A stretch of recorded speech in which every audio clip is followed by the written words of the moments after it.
After a weekend that felt like we were having the weekend off, today we are back to work again, and we're doing lots of preparation for birds moving around again, and there have been some changes on the homestead, all good things, and this morning I moved the ducklings that were hatched, where are we, 3 weeks ago, so July the 12th, 13th, something like that. So they were hatched 3 weeks ago. They have moved outside to their new outdoor run, which they'll be in for about 5 or 6 days, and then they will go to their big run where they'll live for the next 8 weeks or so. So do you remember that I rearranged one of the chicken runs and made it, instead of being a long thin run, it was a shorter, wider run? Well, here it is, and it's got a piece of tarpaulin taped over it there just to give the ducklings a bit of shade. And this run has been used for the meat birds for the last week or so, and now we've moved it to the other end of the garden, and it has the ducklings in it.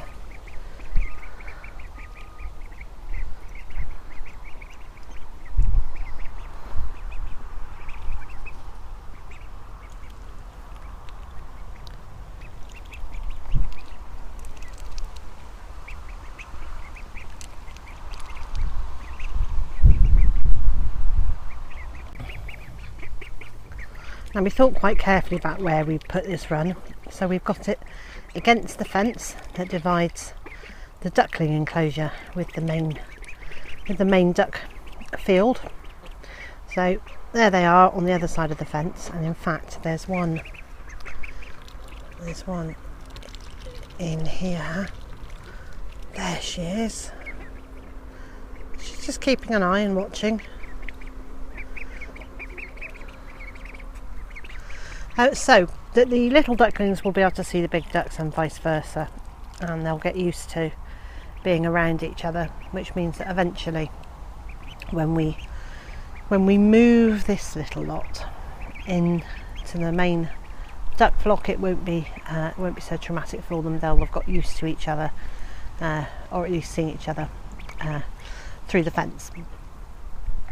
They are only in this little run for a few days while they just get used to being outside, because sorry, I keep watching them, because they haven't as yet been outside before, so this is a completely new experience for them, and we want to be able to keep a close eye on them. So when they've had their few days in here, they will be moving to this run here, and at the moment in this run we've got some lovely Cream Legbars.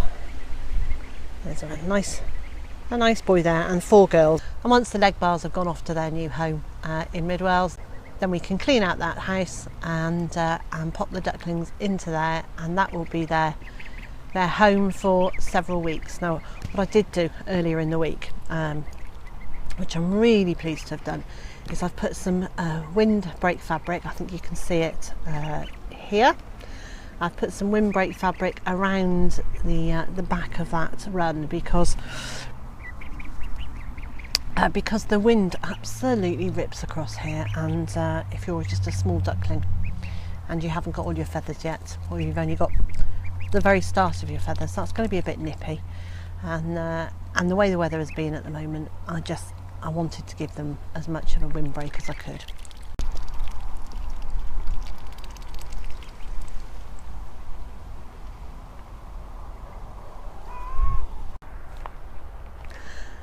So now the ducklings have moved to their outside space, I've started clearing out their nursery pen that's in the stable, and what a stinky job that was.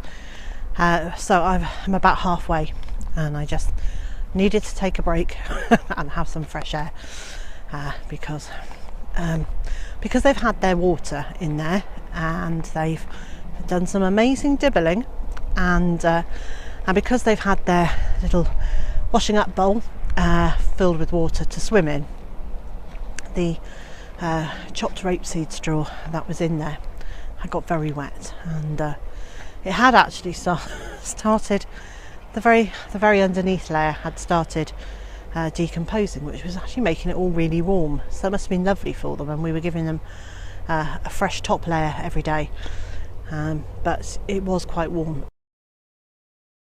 And today Mr. J and I have been preparing an area for the 4 Jersey Giant chicks to move out to their house.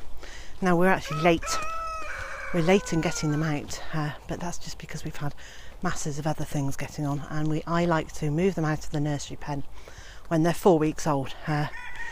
But they're now, well, I think they're now nearly 5 weeks old. But anyway, it's time that they came out for some fresh air and sunshine.